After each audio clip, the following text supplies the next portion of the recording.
Tritone substitutions. What are they? Well, it's where we replace a dominant chord with another dominant chord, and the other one is one that's a tritone away from the original one. So if we're in a progression where C7 is the dominant chord, we replace that C7 with an F sharp 7, because the F sharp is a tritone away from C. A tritone being 3 tones or 3 whole steps.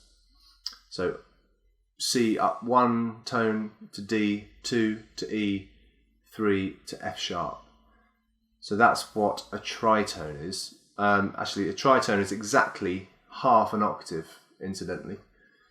So if we go up another 3 tones from F sharp, G sharp, A sharp or B flat, C, we get back to C.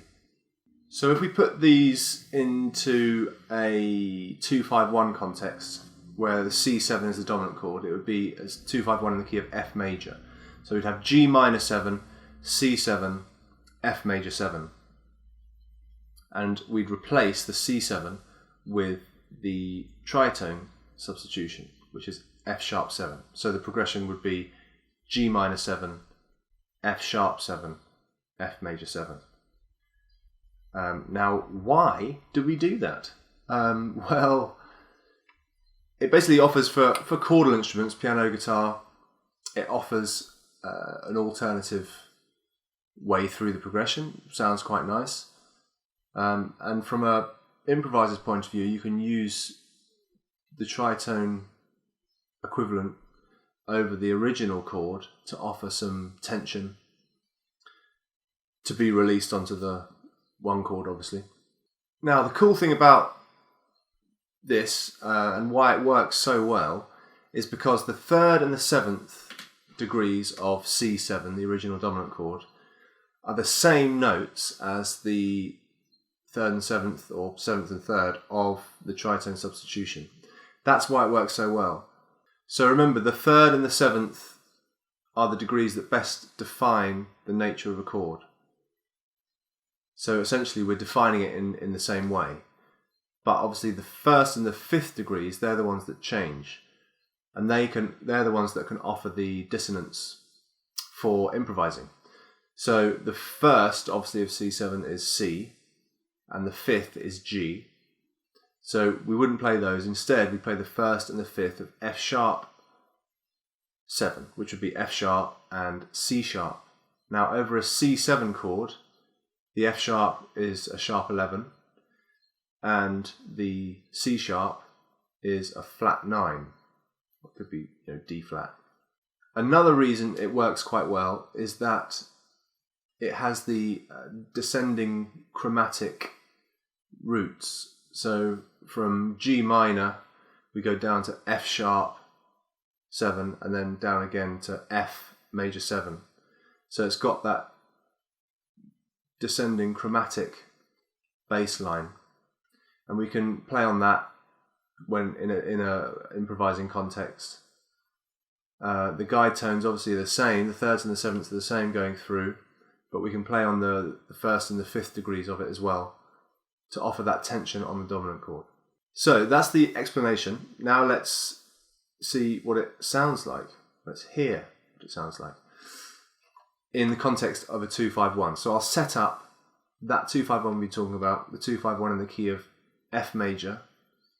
I'll set it up on a 4-bar loop, and I'll start by playing the regular 1, 3, 5, 7 of the normal chords, the G, C7, F. I'll do that maybe once or twice, and then I'll change to the dominant chord. You'll be able to hear the difference. 1, 2, 1, 2, 3.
So you can hear it offers some ness on the dominant chord. So try that out. So we're using the tritone equivalent of the dominant chord. So a good way of remembering it is that if you're in a 2-5-1, it's literally the dominant chord would come down a semitone, down a half step from the minor chord. So, for example, if the 2-5-1 was in the key of E flat, the 2-5-1 would be F minor 7, B flat 7, E flat major 7. But if we wanted to play the tritone substitution, it would be F7 and then down a semitone, down a half step to E7.